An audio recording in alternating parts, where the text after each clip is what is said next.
ಸಮಯಕ್ಕೆ full tight ಆಗಿ ಬರ್ತಾರಲ್ರಿ, ಈ ಶಕ್ತಿ ನನ್ನ ದೇಶದ ಸೈನಿಕರಲ್ಲೇ ಸಿಗ್ತದ, ಮತ್ತೆಲ್ಲಿ ಸಿಗಲ್ಲ. ನೀವೇನ್ ಮಾಡ್ತೀರಿ?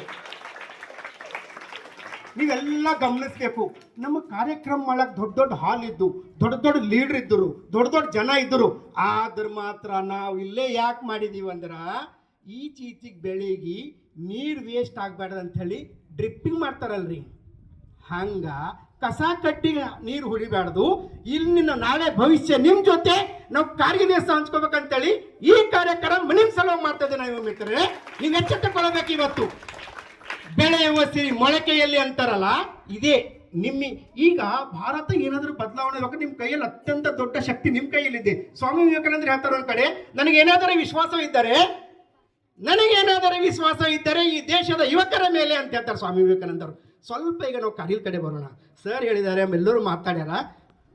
ಮೇ 4ರಂದು ಒಬ್ಬ ಕುರುಗೈ ಏನು ಮಾಡ್ತಾನೆ, ಕುರಿಕಾಯ ಅವ್ನು ಕುಡಿ ಕಳೆದಿದ್ದಾಗ ಅವ ಮೋಸ್ಟ್ಲಿ ಅವನ ಹೆಸರು ದಾಸಿ ಏನೋ ಇರ್ತದ. ಅವ ಬಂದು ಮೇಲ್ಗಡೆ ಬೇರೆ ಯಾರೋ ಆ ಗುಡ್ಡ ಹೆಂಗದಂದ್ರೆ ಸರ್ ಹೇಳಿದ್ರೆ ಇವಾಗಲೇ ಆ ಗುಡ್ಡ ಮಂಜುಗಡ್ಡೆ ಕಟ್ತದ, ನಾವು ಕೆಳಗೆ ಬರ್ಬೇಕು. ಈಗ ಸರ್ ನಿಮಗೆ -45 ಡಿಗ್ರಿ ಅಂತ ಹೇಳಿದ್ರಲ್ಲ, ಅದೊಂದು ಇಮೇಜಿನ್ ಮಾಡ್ಕೋರಿ ನೀವು.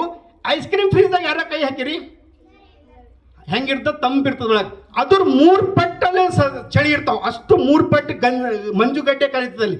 ಅವಾಗ ಆ ಸೈನಿಕರು ಆಚೆಗೆ ಹೋಗ್ಬೇಕು, ಈ ಸೈನಿಕರು ಈಚೆಗೆ ಬರಬೇಕು. ನಮ್ಮ ಪರದೇಶದ ಸೈನಿಕರು ಏನು ಮಾಡಿದ್ರು, ಆ ಗುಡ್ಡದ ಮೇಲೆ ಅಡ್ಡಾಡ್ತಾ ಇದ್ದರು. ಆ ಕುರಿಕಾಯ ಏನು ಮಾಡಿದ್ರು, ನಮ್ಮ ಸೈನಿಕರಿಗೆ ಒಂದು ಸುದ್ದಿ ಮುಡಿಸಿದಾಗ ಈ ದೇಶದ 5 ಜನ ಆ ಸುದ್ದಿ ಚೆಕ್ ಮಾಡಕ್ಕೆ ಹೋಯ್ತು, ಏನಾಗ್ಯದ ನೋಡೋಣ ಅಂತ. ಆಗ ಸೌರಭ್ ಕಾಲಿಯಾ ಅಂತ ಒಂದು 5 ಜನರ ಟೀಮು ಅದು ಚೆಕ್ ಮಾಡಕ್ಕೆ ಹೋದಾಗ ಅಲ್ಲಿ ಯಾರೂ ಇರಲಿಲ್ಲರಿ. ಯಾಕಂದ್ರೆ ಪಾಕಿಸ್ತಾನಿಯವರು ಅಡ್ಕೊಂಡು ಕುಂತಿರ್ರಿ ಹಿಂದ. ಗುಡ್ಡ ಅಂದ್ರೆ ಹೆಂಗಲ್ಲತ್ತೀರಿ ನೀವು, 16,000 ಅಡಿ ಎತ್ತರದ ಸೀದಾ ಮ್ಯಾಗ ಹೆಲಿಕಾಪ್ಟರ್ದು ಹೋಗ್ಬೋದು. ಅದು ಹಾಗಿದ್ದಿಲ್ಲ.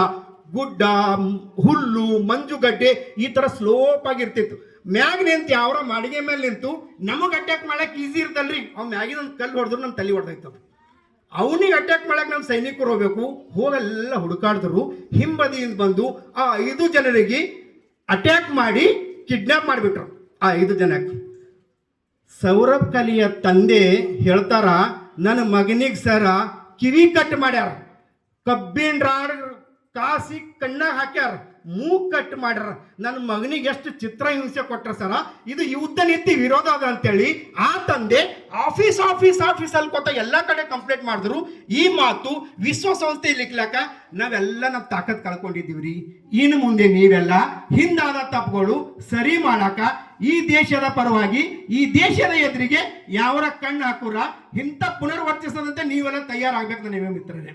ಅದಕ್ಕೆ ನಾನು ಹಂಚ್ಕೊತಾ ಇದ್ದೀನಿ ನಿಮ್ಮ ಜೋಡಿ. ಎರಡನೇದಾಗಿ ಇನ್ನೊಬ್ಬ ಸೈನಿಕರಿದ್ದಾರೆ. ಯಾರಂದ್ರ ಮನೋಜ್ ಕುಮಾರ್ ಪಾಂಡೆ ಅಂತ, UP-ದವ್ರು. ಅವರು ಎಂಥ ಹುಡುಗ್ರಿ, ಎಂಥ ಹೆಂಗ್ ಹುಡುಗ ಅಂದ್ರ, ಅವನು BE ಮಾಡ್ತಿದ್ದ, ಇಂಜಿನಿಯರಿಂಗ್ ಮಾಡ್ತಿದ್ದ. ಹೋಗಿ ಸೈನ್ಯಕ್ಕೆ ಸೇರ್ತಾನೆ. ಆಫೀಸರ್ ಎದುರು ಕೂರ್ತಾನ. ಆಫೀಸರ್ ಕೇಳ್ತಾರ, ನಿನಗೆ ಒಳ್ಳೆ ಸಂಬಳ ಬರ್ತದ, ಫಸ್ಟ್ ಕ್ಲಾಸ್ ನೌಕರಿ ಮಾಡು, ಹೆಣ್ಸಮ್ ಇದ್ದಿ, ಇಲ್ಲಿಗೆ ಯಾಕೆ ಬರ್ತಿ ಅಂತ ಕೇಳ್ತಾರ. ಆ ಮನುಷ್ಯ ಏನಂತ ಗೊತ್ತ್ರಿ, ಸರ್ ನಂಗೆ ಸಂಬಳ ಎಲ್ಲ ಕಡೆ ಸಿಗ್ತದೆ, ನನಗೂ ಗೊತ್ತದ, ಐಷಾರಾಮಿ ಜೀವನ ಮಾಡ್ಬೇಕು, ಆದ್ರೆ ನಂಗೆ ಪರಮವೀರ ಚಕ್ರ ಬೇಕಂತಾನಲ್ರಿ. ಆ ಮನೋಜ್ ಕುಮಾರ್ ಪಾಂಡೆ ತನ್ನ ಕೊನೆಯ ಯುದ್ಧದಾಗ ಅವ ಹೆಂಗೆ ಬರ್ಕೋತಾನಂದ್ರ, ತನ್ನ ಡೈರಿದಾಗ, ನಾನು ಸಾಯೋಕ್ಕಿಂತ ಮುಂಚೆ ಅಕಸ್ಮಾತ್ ನನ್ನ ಎದುರು ಸಾವು ಬಂದ್ರು ಆ ಸಾವಿನ ಜೊತೆ ಹೋರಾಡ್ತೀನಿ ಅಂತ ಬರಿತಾನಲ್ರಿ. ಈ ಶಕ್ತಿ ನಮ್ಮ ಸೈನಿಕರಲ್ಲಿದ್ದೀರಿ. 527 ಜನ ಸುಮ್ಮನೆ ಹಿಂಗೆ ಜೀವ ಕೊಟ್ಟಿಲ್ರಿ. ಅದರ ಬೆಲೆ, ಅದರ ಕನಸು, ಮುಂದೆ ನಾವು ಅದೆಲ್ಲ ಹಿಂದೆ ಇಟ್ಕೊಂಡು ಮುಂದೆ ನಮ್ಮ ಗುರಿ ಈ ಭಾರತ ಬದಲಾವಣೆ ಮಾಡಬೇಕಾಗಿದೆ. ನೀವು ಮಿತ್ರರೇ, ಅದು ನಿಮ್ಮಿಂದನೇ ಆಗುತ್ತೆ. ಇನ್ನೊಂದು, ನಮ್ಮ ಜಿಲ್ಲೆಯ 2 ಸೈನಿಕರು ಕಾರ್ಗಿಲ್ ಹುತಾತ್ಮ ಆಗ್ಯಾರ. ಯಾರಿಗೆ ಗೊತ್ತ, ಕೈ ಹತ್ರ ಯಾರಿಗೆ ಗೊತ್ತದನ? ಇವತ್ತು ಗೊತ್ತು ಮಾಡ್ಕೋರಿ. ನೆಕ್ಸ್ಟ್ ನೀವು ಬೇರೆ ಜಿಲ್ಲೆಗೆ ಎಕ್ಸಾಮ್ ಕೊಡ್ಲಾಕ್ ಹೋದಾಗ, ಬೇರೆ ಜಿಲ್ಲೆಗೆ ಇಂಟರ್ವ್ಯೂ ಕೊಡ್ಲಾಕ್ ಹೋದಾಗ, ನೀನು ಯಾವ ಜಿಲ್ಲೆಗೆ ಬಂದಿರಿ ಅಂದ್ರೆ ಬೀದರ್ ಜಿಲ್ಲೆಗೆ ಬಂದಿ ಅಂತ ಹೇಳ್ರಿ. ನಮ್ಮ ಬೀದರ್ ಶರಣರ ನಾಡೋದ ಜಿಲ್ಲೆ. ನಾವು ಎಲ್ಲರೂ ಕಾಂಟ್ರಿಬ್ಯೂಷನ್ ಇದ್ದೆವು. ನಮ್ಮ ಜಿಲ್ಲೆಯ 2 ಸೈನಿಕರು ಹುತಾತ್ಮ ಆಗ್ಯಾರ. 1ನೇ ಸೈನಿಕ ಗೋವಿಂದ್ ಶಡೋಳೆ ಅಂತ, ವರವಟ್ಟಿ ಗ್ರಾಮದವ್ರು. ಯಾರು? ಗೋವಿಂದ್ ಶಡೋಳೆ, ವರವಟ್ಟಿ ಗ್ರಾಮ. 2ನೇ ಸೈನಿಕ ಸಿದ್ದಪ್ಪ ಮದ್ನಾಳ್ ಅಂತ ಇಲ್ಲೇ ರೇಕುಳಿಗಿದ್ದಾವ್ ಇಬ್ಬರು ಸೈನಿಕರು. ಗೋವಿಂದ ಶರಣ ಇರೋದು ಪಾರ್ಥಿವ ಶರೀರ ಊರಿಗೆ ಬಂದದ, ಅವ್ರ ಮೂರ್ತಿನೂ ಮಾಡ್ಯಾರ. ಆದ್ರೆ ಈ ಸಿದ್ದಪ್ಪ ಮದ್ನಾಳ್ ಇದಾರಲ್ರಿ, ಅವ್ರಿಗೆ 2 ಮಕ್ಕಳಿದ್ದು ಅವ್ರು ಹುತಾತ್ಮ ಆದಾಗ ಅವ್ರ ಕುಟುಂಬದಲ್ಲಿ ಅಲ್ಲಿನ ಪಾರ್ಥಿವ ಶರೀರ ಇಲ್ಲಿಗೆ ತರಾಕೂ ಅವ್ರಿಗೆ ಅನುಕೂಲ ಇದ್ದಿಲ್ರಿ. ಅಂತ ಪರಿಸ್ಥಿತಿ. ಯಾಕಂದ್ರೆ ನಾವೆಲ್ಲ ಹೆಂಗಿದ್ದೀವಿ ಅಂದ್ರೆ ನಮ್ಮ ಊರಿಗೆ ಬಂದಾಗೆ ಡಾಕ್ಟರ್ ನನಗೆ ಬರ್ತಾರ. ಆ ಡಾಕ್ಟರ್ ಒಳ್ಳೆ ರೀತಿ ಇರಬೇಕು. ನಮ್ಗೆ ಯಾವ ಊರಿಗೆ ಬಂತ ಗೊತ್ತಿಲ್ಲ ಅಂತ ಅವ್ರು ಗಮನ ಹರಿಸ್ತಿಲ್ಲ. ಅದ್ರ ಸಲುವಾಗಿ ಇನ್ನು ಮುಂದಾದರೂ ಈ ಕಾರ್ಯಕ್ರಮ ಮೂಲಕ ನೀವು ಸುಸ್ತಾಗಿರಿ, ನಾ ಜೈ ಜವಾನ್ ಅಂತೀನಿ, ನೀವು ಜೈ ಕಿಸಾನ್ ಅನ್ರಿ. ಯಾಕಂದ್ರೆ ಭಾರತ್ ಮಾತೆ ಮುದ್ದಿನ ಮಕ್ಕಳು ಇಬ್ಬರ